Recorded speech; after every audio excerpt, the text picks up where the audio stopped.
Assalamualaikum warahmatullahi taala wabarakatuh. Selamat datang ke PNTV. Pada episod kali ini, kita akan menyingkap proses rakaman dan perkara-perkara yang berlaku di sebalik tabir. Ada yang lucu dan mencuit hati, tak kurang juga segmen-segmen di mana kami rasa terujar. Yang pasti, memori pembikinan PNTV kali ini akan kami hargai sampai bila-bila.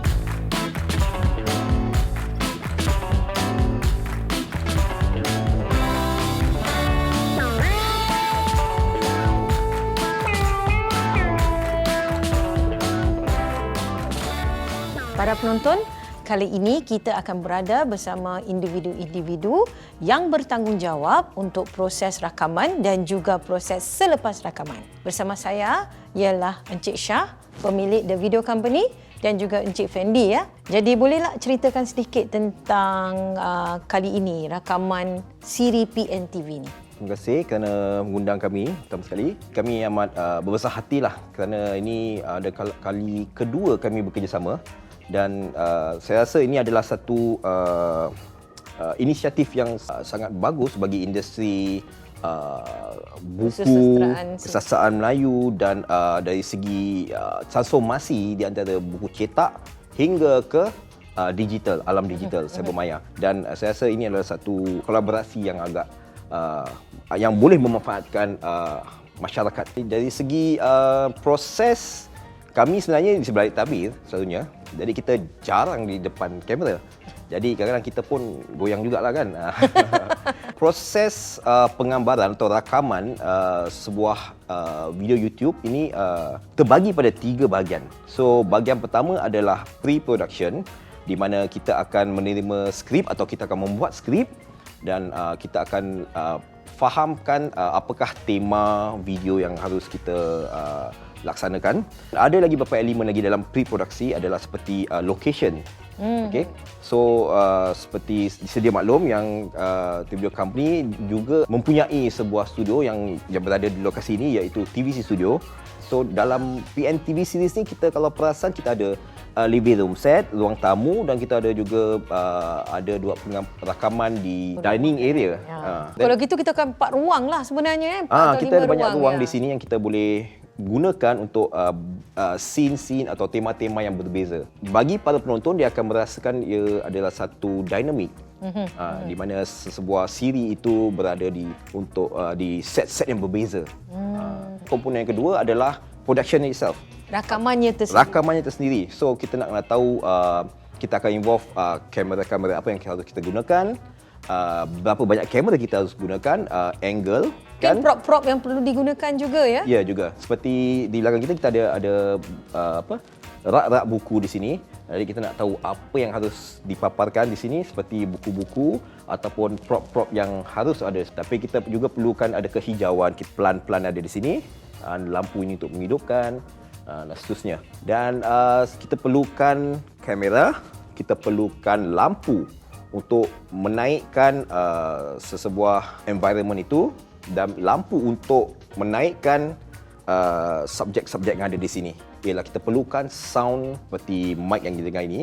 How you project the voice, how it's recorded akan membawa perasaan yang berbeza. Ya, memberi penonton atau pendengar satu pengalaman yang berbeza kerana sound tu makes a lot of difference. Ya. Dia berkaitan pula dengan yang tadi proses sebelum rakaman dan proses rakaman, dan mungkin Encik Shah dengan Encik Fandi boleh cerita tentang proses selepas rakaman itu dilakukan. Proses post-production involve few other things. So termasuk footage itself, yang rakaman-rakaman yang kita telah rakamkan, kita perlu sound yang kita dah rakamkan juga, dan seterusnya kita harus menyatukan, menjadikan sesebuah episod. Walaupun kita rekod berlainan hari, walaupun kita rekod berlainan tempat, tapi bila editing kita akan menyatukan dan akan membuat satu video yang hasilnya yang boleh bila kita lihat, kita nak penonton itu akan terus menonton. Saya rasa dari segi speed,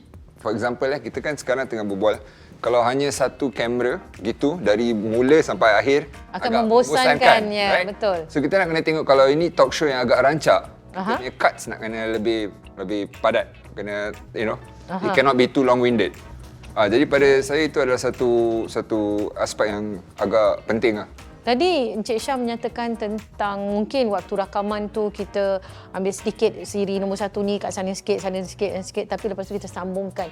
Jadi maksud tu kesinambungannya harus nampak selari. Jadi ia tidak ada kegenjotan. Itu yang pentingnya. Betul. Jadi itu merupakan antara kemahiran seorang editor. Ya. Editing ni adalah satu art dipanggil, kerana anda akan membuat sebuah video yang mungkin secara langsungnya agak long-winded atau boring, tapi anda harus menghidupkan. Teman saya, Fandi, yang mengatakan dia harus speed up dan padatkan, tukar camera angle. Jadi akan membuat penonton lebih bersemangat untuk meneruskan menonton cerita itu. Yalah, nampaknya menarik Menarik. dari sudut ni. Jadi mungkin camera roll dari barang yang ada di atas meja sebagainya. Dan pada zaman ni saya rasa attention span kita semakin pendek kerana kita mempunyai information yang banyak kan. Jadi I think one of the challenges in the modern times is to keep it interesting pada seseorang itu dalam masa yang sepanjang mungkin lah. Capture the attention as much as you can to help them. Let them sekarang saya rasa orang tengok, buka video 10-15 seconds into the show, kalau boring diorang dah skip. Pasal banyak pilihan untuk diorang tengok kan. So I think that the challenge now is that lah, to keep it fresh and interesting. Selain daripada cabaran yang disebut Cik Fandi tadi, apakah mungkin Syah atau Cik Fandi boleh ceritakan tentang kesukaran yang dihadapi seorang editor in the post production phase tu? Oh, kita tak ada masa untuk tu panjang sangat. Banyak sangat kesukarannya. Ya, betul. Oh, tak terkata Tak terkata, Oh. Sesebuah cabaran itu kami selalunya menyahut dengan positivity. Dan kami akan selalu meningkatkan daya penahanan diri kita. Penahanan. Oh. Dan kita akan Sampai gitu sekali ya para penonton. Penahanan. Saya rasa di mana situ ada cabaran, di situ ada peluang. Peluang Yes. untuk Ya, kita betul. mempertingkatkan diri correct. supaya kita dapat menangani apa yang harus dilakukan. Mungkin salah satu kesukaran yang ingin saya highlight ialah bahawa video tu merupakan satu karya. Dan untuk kita produce satu karya yang baik, ia mengambil masa yang agak panjang. Tapi kerana kadang-kadang orang ni sekarang tengok, oh ni video 1 minute je apa? Bukannya susah sangat kan? Tapi to get to that 1 minute, to make that 1 minute, like kita punya mindset will be, kita akan membuat 1 minute tu the best 1 minute of your life lah kira, when we approach to do the video. So it requires masa yang panjang. Kita harus mengulik agak dalam lah.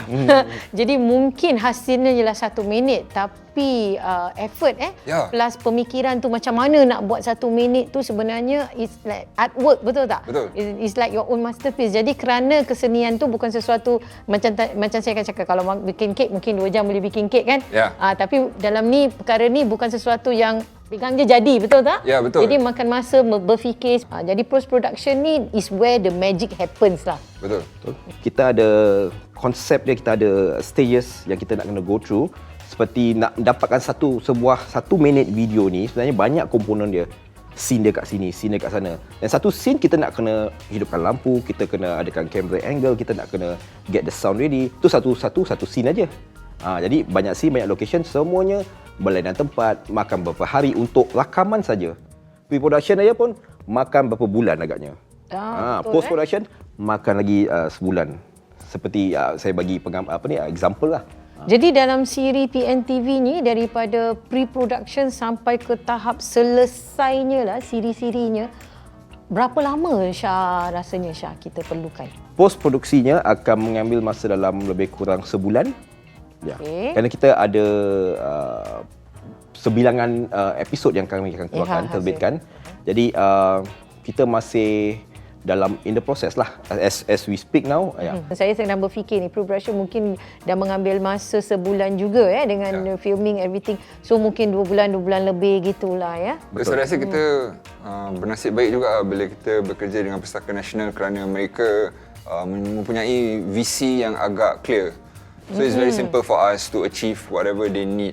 For their decisiveness. The clarity what they want daripada siri ni. Apa yang mereka mau. A lot.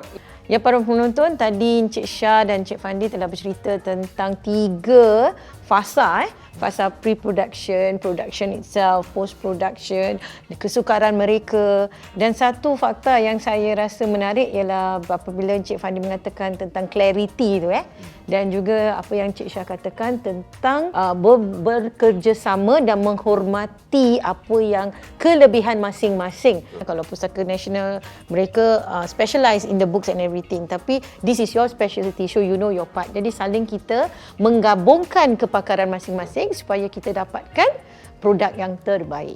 Untuk para penonton, saya rasa ini adalah satu inisiatif yang di mana kita harus hidupkan sastrawan Melayu kita, di mana kita harus dokumentasikan setiap era. Kita pun akan cuba untuk menerapkan sikit demi sedikit kepada anak kita. Jadi bahasa Melayu kita akan terus berpanjangan hingga ke takkan zaman Melayu ke zaman. hilang di dunia insya-Allah InsyaAllah. Ya. Saya ingin mengambil kesempatan ini untuk mengucapkan all the best to Pustaka Nasional. They've been around for quite a while. Kira diorang macam legenda dalam dalam industri ni kan. Ya, jadi penonton, itulah dia Encik Syah dan Encik Fandi daripada The Video Company yang telah membantu produksi PNTV ini.